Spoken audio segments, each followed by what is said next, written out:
Jadi teman-teman mungkin teman-teman nggak asing gitu ya sama muka Kak Ira, karena memang muka Kak Ira nih langganan gitu masuk ke feeds IG Untirta Official. Kak Ira ya, sorry, Kak Ira. Nah banyak banget prestasinya, khususnya itu yang paling menonjol tuh di esai. Nah kalau kakak tuh emang basicnya suka nulis gitu atau gimana tuh? Nah awal mula kakak ikut lomba esai itu gimana sih ceritanya? Nah, rasa takut yang terus dipendam itu akan tetap menjadi rasa takut. Tapi rasa takut yang bisa dikeluarkan itulah keberanian gitu. Jadi kunci pertamanya itu keberanian gitu.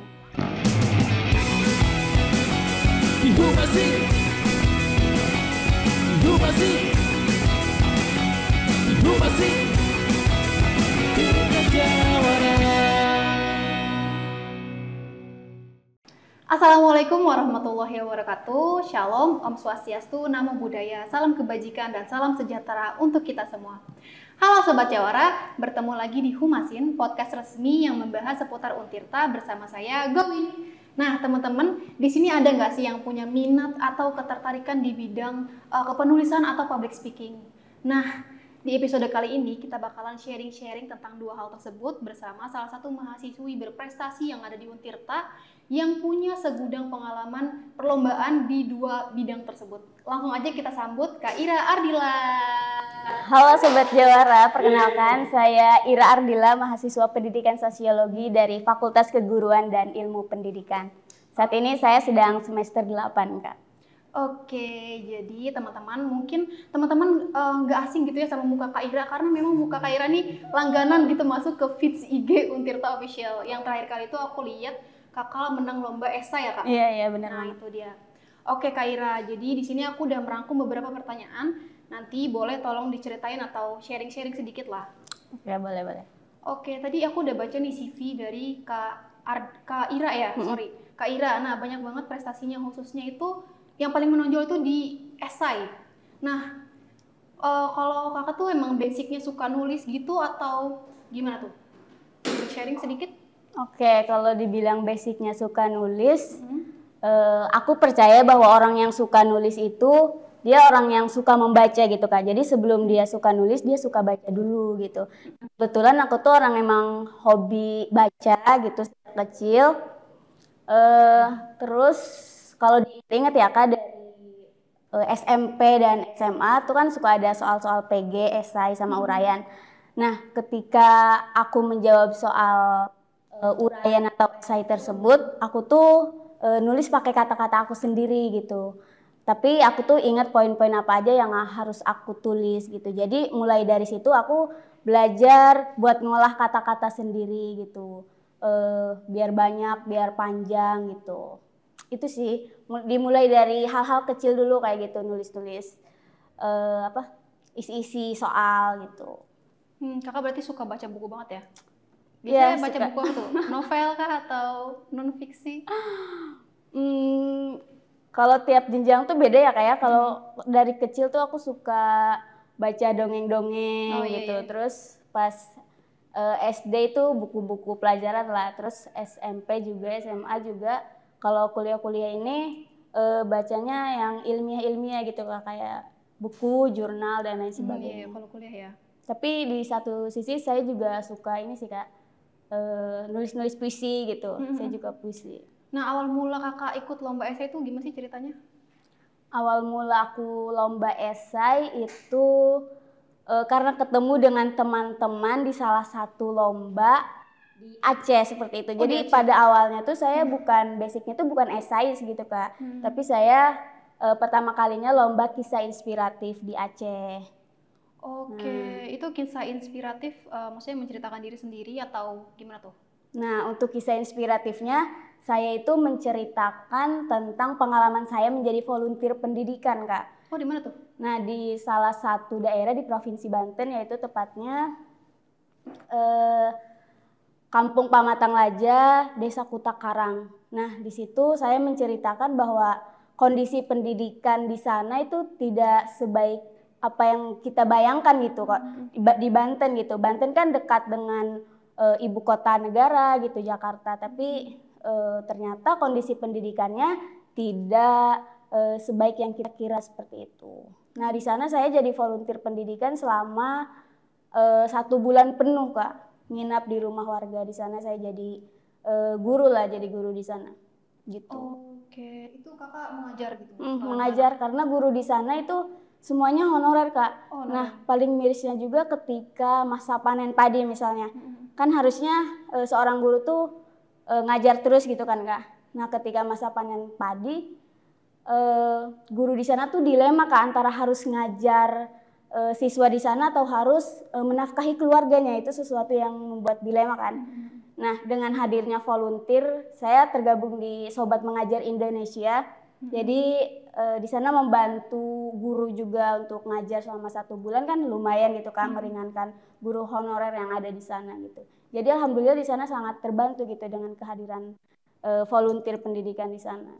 Keren banget nih. Itu tergabung ke kampus mengajar atau bukan Kak? Bukan Kak, itu beda lagi. Beda lagi.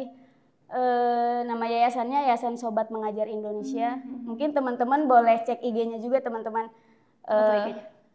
Sobat Mengajar Indonesia gitu, di IG ada. Itu udah ratusan Kak volunteernya. Tapi itu terbagi ke seluruh Indonesia, bukan di Banten doang? Iya, bukan di Banten doang, tapi bagi teman-teman yang misalnya dari Aceh atau dari luar Jawa, kan ada pembekalan di Sobat Mengajar ya Kak, itu bisa online gitu. Karena pusat Sobat Mengajar kan ada di Tangerang Selatan. Jadi kita sebelum diterjunkan ke lapangan, kita ada pembekalan terlebih dahulu. Seperti itu. Berarti itu awal mula kakak suka esai ya? Nah, karena dorongan dari teman-teman dari Sobat Mengajar tuh sangat-sangat inspiratif sekali lah Kak. Itu menurut saya titik balik saya untuk terus bergerak memperbaiki diri gitu. Karena kehidupan kita bukan cuma buat kita gitu, tapi buat orang-orang yang membutuhkan kita juga gitu. Di sanalah yang menjadi titik balik saya untuk terus aktif gitu Kak, melakukan apapun itu. Keren banget ya Sobat Jawara.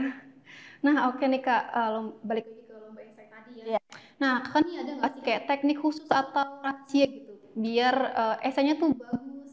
Kakak kan sering nih dapat juara di lomba esai, boleh dong sharing sedikit? Oke, ini masuknya rahasia esai juara ya. Nah kalau dari saya rahasia esai juara itu kan esai itu ada strukturnya, ada 3 ya teman-teman, ada pendahuluan, isi, dan penutup. Nah di pendahuluan ini yang menurut saya poin yang sangat penting, dimana biasanya orang-orang tuh pendapat terus gitu Kak, opini terus tanpa melibatkan data. Nah seharusnya 70% opini dan 30% data gitu. Opini kita itu diperkuat dengan data-data tersebut gitu. Nah terus di bagian isi, teman-teman tuh isi dengan solusi dari teman-teman gitu, atau enggak inovasi. Misalnya solusinya udah ada tapi belum ada kebaharuan, nah teman-teman buat atau masukkan kebaharuan tersebut di dalam isi. Seperti itu teman-teman. Terus yang paling penting itu di lampiran Kak. Banyak teman-teman saya yang ikut esai, dia udah bagus nih tapi kurang jelas karena tidak melampirkan lampiran gitu. Nah di lampiran itu harus ada analisis SWOT, terus rincian dana gitu kan. Rincian dana, analisis SWOT, prototype gitu ya, dan lain sebagainya. Seperti itu teman-teman. Untuk selanjutnya bolehlah nanti. Bolehlah nanti hubungin Kak Ira ya. Oke, nah itu tuh tadi lomba esai berarti itu ada penelitiannya ya? Atau gimana sih? Enggak, kalau esai itu enggak ada penelitiannya Kak. Kalau karya tulis ilmiah itu ada gitu. Karena esai ini terbatas ya katanya itu, maksudnya jumlah katanya terbatas, 1.500 sampai 3.000 kata aja gitu. Itu terbatas. Jadi kalau esai itu misalnya ada permasalahan misalnya tentang pendidikan. Nah kita fokus pada masalah spesifik di pendidikan itu. Misalnya masalah pendidikan, kurangnya guru gitu. Nah inovasi yang kita berikan itu apa gitu Kak. Apa bisa berbentuk gerakan, bisa berbentuk aplikasi untuk merekrut relawan dan lain sebagainya. Itu bisa seperti itu. Oke, jadi triknya itu 70% data. Enggak, 70% pendapat kita, 30% data. Oh gitu. iya, oke. Kadang ada Kak orang yang kebalik, karena biar bagus banget nih, jadi 70% data BPS berapa ini. Ya seperti itu Kak. Oke. Nah tadi esai udah nih, terus aku lihat juga di CV kakak ini sering banget tuh lomba pidato. Nah itu tuh kakak kan pidato pasti public speakingnya bagus ya teman-teman ya. Nah kakak nih mendalami public speaking itu dari kecil kah? Udah sering ngomong di depan publik atau baru belajar akhir-akhir ini? Oke, kalau dibilang mendalami itu enggak juga ya Kak, karena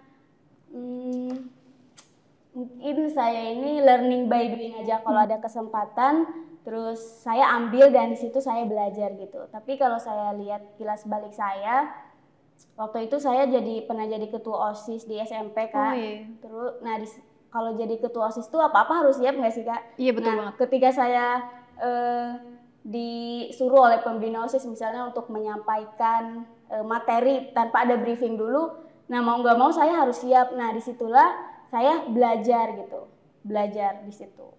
Oke, dari lomba pidato itu kakak juga merambah ke lomba dai ya, dakwah Iya, gitu. iya benar banget Kak, lomba dai ya itu. Kalau itu biasanya lomba di kampus atau di luar? Nah itu lomba di luar Kak, waktu itu lomba se-Jawa sih. Oh se-Jawa.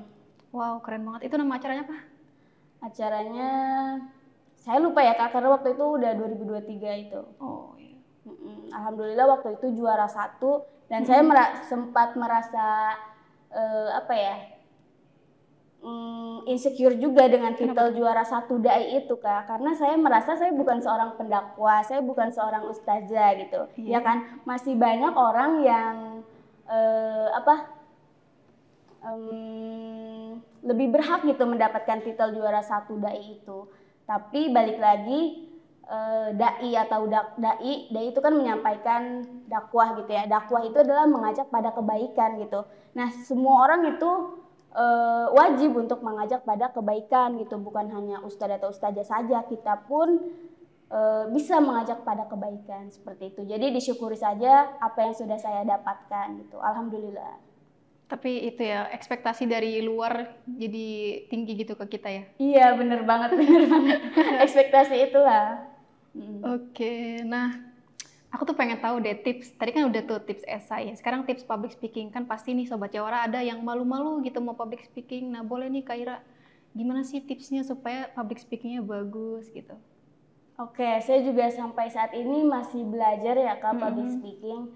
Intinya malu atau takut ya teman-teman, pasti itu juga yang saya rasakan. Tapi saya punya satu prinsip Kak yang saya pegang sejak dari SD, itu dari guru saya.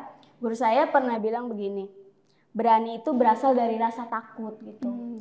Nah rasa takut yang terus dipendam itu akan tetap menjadi rasa takut. Tapi rasa takut yang bisa dikeluarkan itulah keberanian gitu. Jadi kunci pertamanya itu keberanian gitu. Ya memang ada rasa takut, tapi rasa takut itu harus dikeluarkan gitu. Nah itu yang membuat saya terus terus berani gitu Kak, dari SMP sampai sekarang ini gitu. Itu yang satu, keberanian. Terus yang kedua, sebelum berpidato kan itu kita harus membuat teks ya teman-teman. Nah kesalahan kebanyakan orang dalam membuat teks pidato itu tidak mencantumkan data. Nah ternyata dalam berpidato itu harus mencantumkan data-data juga, seperti itu. Juga pendapat kita teman-teman. Terus yang ketiga itu yang pasti menguasai materi ya teman-teman. Terus yang keempat doa dan restu orang tua sih, itu yang paling penting. Kalau kita mau ikut lomba apapun itu, kasih tahu orang tua kita, seperti itu. Karena kelihatannya sepele nggak sih Kak doa itu gitu kan, minta restu orang tua kelihatannya sepele gitu. Tapi itu memiliki dampak yang sangat besar banget yang saya rasakan gitu. Bahkan banyak teman-teman IG saya yang bilang, apa sih Kak amalan rahasianya, seperti itu. Nah mungkin salah satunya itu teman-teman, minta doa dan restu orang tua, seperti itu. Keren banget sih. Quotes of the day, berarti cara mengatasi rasa takut adalah dengan menghadapinya ya kan? Iya betul banget, mengeluarkan rasa takut itu. Iya betul. Nah kalau latihannya tuh biasanya gimana? Latihan depan cermin kah gitu? Kalau latihannya kalau saya dikuasai dulu materi. Setiap orang punya teknik masing-masing ya Kak ya. Kalau saya bisa sambil rebahan lah. Oh, iya. Ya bisa sambil depan cermin juga. ya seperti itu, sambil love language gitu, gerakan tubuhnya gitu Iya, teman-teman. Itu body yang paling language. penting sih, body language. Wah, keren banget. Nah, aku juga lihat nih tadi kakak di CV kakak juga pernah ikut pertukaran mahasiswa Merdeka ya? Iya betul banget. Itu di mana tuh? Di Universitas Maliku Saleh Aceh. Oh ya, berarti tadi berkesinambungan sama yang tadi pas lomba esai itu ketemu yang Nah mengajar itu ada berkesinambungan juga. Jadi ceritanya saya ikut PMM tuh semester 5 kan Kak. Nah semester 5 terus Januari 2024 pulang dan saya semester 6 kan. Nah rasanya itu kangen gitu Kak sama teman-teman yang ada di Aceh sana. Nah kalau kangen tuh pengennya ketemu nggak sih? Dan Iya. saya berpikir apa ya yang bisa membuat saya kesana lagi, apa ya? Saya kayak berpikir gitu. Dan ternyata ada teman saya yang ngasih info lomba, ada lomba PKMNI gitu, Pekan Oke. Kreativitas Mahasiswa Nasional dan Internasional, lomba kisah inspiratif. Jadi saya membawa lomba kisah inspiratif tentang volunteer pendidikan itu ke sana gitu. Oke. Ya itu. Itu jauh banget sih di Aceh. Ada ini nggak culture shock gitu? Nah, pas PMM itu banyak banget teman-teman culture shocknya dan saya sudah menuliskannya Kak di artikel jurnal. Oh Dan ya. itu menjadi sebuah oleh-oleh yang akan abadi gitu. Bukan cuma foto-foto doang kan. Jadi Iya. itu artikel jurnal bisa teman-teman baca juga. Di mana tuh? Ada di jurnal Undiksa teman-teman. Jurnal Pendidikan Sosiologi Undiksa. Oke, tapi boleh spill dikit nggak? Salah satu aja culture shock di Aceh. Oke, culture shock di Aceh itu yang pertama panasnya ya, cuacanya Kak. Oh, panasan mana sama Serang? Panasan di sana sih. Oh ya? Karena di sana saya kan di Aceh Utara ya, dan itu deket banget ke pantai. Kalau kita kan ada 1 jam 2 jam harus ke pantai kan. Kalau di sana tuh 15 menit udah nyampe pantai Kak. Wow. Jadi itu panas banget. Lalu dari bahasanya itu berbeda dengan kita gitu. Di sana lebih cepat lah logatnya. Ada banyak lah, dari transportasi juga Kak. Di sana bahasa Di Melayu ya? Aceh Utara itu belum ada ojek online teman-teman. Oh ya? Jadi kalau kita ketinggalan bus nih ke kampus itu harus naik yang namanya apa tuh namanya bentor atau becak motor. Oh iya, aku tahu yang ya. ada di samping sampingnya. motor Iya, ya. iya itu. Benar banget teman-teman. Dan di sana tuh unik lah kebudayaannya. Apa tuh? Kenapa? Karena kan di sana tuh Aceh tuh kan katanya perpaduan antara Arab, Cina, Oh iya. Eropa, Hindia gitu. Jadi wajah-wajah orang Aceh itu juga berbeda-beda gitu Kak. Seperti itu. Oke. Tadi selain PMM, aku juga lihat di CV paling bawah itu ada kampus mengajar. Kakak pernah kampus mengajar juga ya? Iya betul Kak, saya pernah kampus mengajar itu saat pandemi semester 4 Kak, semester 4. Kalau itu beda sama yang sobat mengajar Itu kan? beda lagi. Itu mengajar di mana tuh? Sekolah apa? Itu itu Cirende. Di sini? Bukan, di 1 jam dari rumah saya di Kabupaten Tangerang. Oh, berarti di daerah Tangerang ya? Iya, di daerah Tangerang. Oke. Nih, balik lagi ke lomba nih. Kakak biasa dapat info lomba tuh dari mana sih? Nah, dulu tuh kan saya juga bingung kan, Iya. pengen lomba tapi nggak tahu info lombanya di mana, seperti itu. Nah, sekarang ini saya jadi tahu bahkan ada tiap hari Kak info lomba. Oh ya? Ya, ada di teman-teman boleh cari di info lomba mahasiswa di IG. Cari aja teman-teman lomba mahasiswa, lomba LKTI ESA itu pasti bakal muncul. Atau teman-teman bisa lihat konten saya di sana juga ada informasi seputar kumpulan akun IG yang menyediakan informasi lomba. Gimana tuh Instagram kakak? Instagram teman-teman. Oke. Biasanya kalau lomba tuh individu atau bawa organisasi atau apa? Oke, lomba saya bawa universitas sih Kak. Iya. Universitas sendiri dan ada satu yang tim waktu itu di Jogja. Kemarin pas Februari itu satu tim di Jogja. Yang satu tim itu baru itu aja. Dan kebanyakan saya ini individu kalau lombanya seperti itu. satu tim di Jogja. Tapi itu satu kampus ya? Iya, satu kampus. Kakak ini UKM apa, Kak? Ikut UKM nggak? Saya ikut UKM ya, lembaga dakwah fakultas, yaitu LSIP. Oh, LSIP? Iya, LSIP. Oke. Adanya di FKIP. Oke, aku pikir tuh kakak itu apa? UKM yang kepenulisan gitu. Oh, UKM Trust ya? Iya. Iya, dulu juga saya ini tertarik dengan UKM Trust kan. Tapi akhirnya saya belajar sendiri aja lah. Learning by doing kan? Iya, benar banget, learning by doing. Nah, selama ikut lomba atau kampus mengajar atau apa tuh tadi pertukaran mahasiswa itu ada nggak sih pengalaman yang paling berkesan? Oke, banyak sih Kak pengalaman yang paling berkesan. Yang pertama itu saya bisa naik pesawat terus ya. Oh, iya. Iya sih. Naik pesawat itu alhamdulillah dibiayai sama kampus Untirta. Pernah juga saya dibiayai sama uang pribadi dekan dan wakil dekan FKIP gitu. Karena waktu itu kekurangan dana gitu kan Kak. Jadi dibantu, Masya Allah, terima kasih sekali. Itu sih jalan-jalan. Ini sih Kak, traveling, writing, and learning by doing itu yang harus ada di dalam diri kita menurut saya. 3 itu.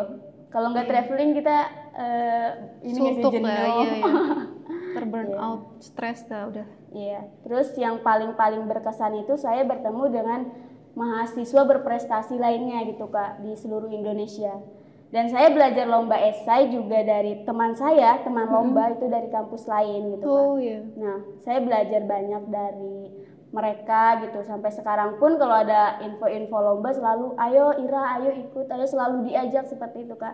Nah, itu bukan hanya bermakna tapi berdampak juga buat saya seperti itu. Itu pengalaman yang paling berkesan, juga berdampak untuk saya juga untuk orang lain pastinya ya. Ada nggak sih impact dari kakak kan aktif nih lomba, organisasi segala macam. Iya. Itu ada nggak sih impact ke diri kakak gitu? Terhadap akademik, kan ada tuh orang yang dia tuh aktif sana sini tapi akademiknya anjlok gitu. Nah, kalau kakak sendiri gimana tuh? Nah, kalau saya berkebalikan Kak. Oke. Alhamdulillah saya aktif organisasi, aktif lomba, aktif akademik juga. Alhamdulillah waktu 2023 kemarin saya mendapat penghargaan sebagai mahasiswa IPK tertinggi angkatan 2020 bidang sosum. Itu diadakan acaranya oleh IKA Diksi Untirta Kak. Dan tahun 2024 ini juga saya dapat 2 penghargaan, IPK tertinggi sama lomba akademik terbanyak. Nah, katanya harus pilih salah satu kan. Jadi aku pilih mahasiswa dengan lomba terbanyak seperti itu. Jadi alhamdulillah. Nah, impactnya itu sangat banyak Kak ke akademik. Kan saya ikut organisasi Sobat Mengajar kan sebagai volunteer. Nah, waktu itu ada MK atau mata kuliah tentang pendidikan. Nah, di mana saat diskusi mata kuliah itu kebanyakan tentang teori aja. Tapi di situ saya bisa mengemukakan pendapat saya, apa yang saya lihat, pengalaman saya secara langsung di Sobat Mengajar gitu saat menjadi volunteer pendidikan saat mata kuliah tersebut gitu Kak. Jadi itu menambah wawasan saya juga, teman-teman kelas saya juga seperti itu. Bukan hanya teori tapi praktiknya langsung gitu. Wow, keren. IPK-nya berapa? Yang terakhir kemarin IPK-nya 3,89 sih. Wow, keren. Oke, nah ada nggak sih rencana atau proyek dalam waktu dekat ini? Proyek dalam waktu dekat ini, ya akhir-akhir ini saya selalu diminta buat ini Kak, menjadi pemateri, pembicara. Nanti tanggal 24 saya jadi pembicara di ini Gama Diksi Universitas Mula Warman. Wow, itu di Kalimantan ya? Iya, Kalimantan. Itu ada teman lomba saya yang kenal saya, terus katanya saya diminta untuk jadi pematerinya seperti itu. Lalu nanti tanggal 28 saya ada presentasi lomba KTI di Universitas Pelita Harapan. Wow. Mei 28 Mei. Oh, Mei. Iya. Wow. Sama ini sih Kak, pengen bikin buku. Saya ada satu buku udah puisi. Buat? Iya, alhamdulillah udah ber-ISBN Kak, puisi tunggal. Apa tuh judulnya? Kumpulan Puisi Langit dan Laut. Wow. Jadi kan selain kita ilmiah juga harus ada puitis-puitisnya. Iya, betul. Betul banget. Iya itu. Tapi itu udah tersebar di Gramedia. Oh itu belum Kak, Oh, baru masih diproses oleh ini publishernya. Oke. Nah terakhir nih sekalian closing statement buat Kak Ira. Boleh nggak sih bagi tips nih bagi teman-teman khususnya maba nih yang pengen produktif juga kayak Kak Ira. Boleh lah. Harus gimana nih step pertamanya biar bisa produktif juga? Oke. Yang pertama teman-teman tadi ya harus berani. Karena kalau teman-teman takut itu wajar, tapi rasa takut itu harus dikeluarkan gitu. Yang pertama itu harus berani, yang kedua harus mengetuk banyak pintu kesempatan gitu. Semakin banyak pintu itu diketuk, maka semakin banyak juga peluang untuk terbukanya gitu. Jadi kalau teman-teman gagal lomba nih sekali, nah ketuk lagi pintu-pintu lomba itu, ketuk lagi pintu-pintu prestasi itu dari berbagai bidang gitu. Kayak saya ada berbagai bidang kan, bidang kepenulisan puisi gitu, esai, KTI, pidato gitu, dan semuanya teman-teman coba aja gitu. Terus teman-teman berkumpul juga dengan teman-teman lainnya yang aktif gitu, karena ada yang mengatakan bahwa diri kamu ditentukan oleh 5 orang terdekat kamu. Gitu Kak, itu relasi sih sangat penting banget. Oke teman-teman, sedih banget nih kita harus mengakhiri perbincangan ring kita dengan Kak Ira. Bagi teman-teman yang masih penasaran atau pengen belajar tentang penulisan atau public speaking, boleh banget nanti hubungi Kak Ira. Nanti kita tulis IG-nya di sini. Nah, oke. Terima kasih banyak buat Sobat Jawara dan sampai jumpa di Humasin episode berikutnya. Utita Jawara. Udah.